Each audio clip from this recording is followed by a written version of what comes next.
জানুয়ারি মাস আমাদেরকে নতুন স্বপ্ন দেখায়। নতুন বছরটা আমরা নতুন করে শুরু করি।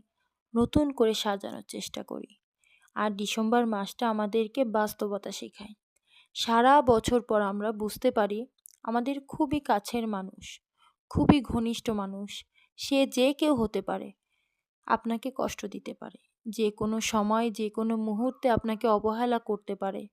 কারণ ওই যে আপনার যে আর তার কোনো দরকার নাই, আপনাকে দিয়ে যে আর তার কোনো কাজে আসবে না, আপনাকে যে তার কোনো প্রয়োজনে নাই, এটাই দুনিয়ার নিয়ম, এটাই বাস্তবতা।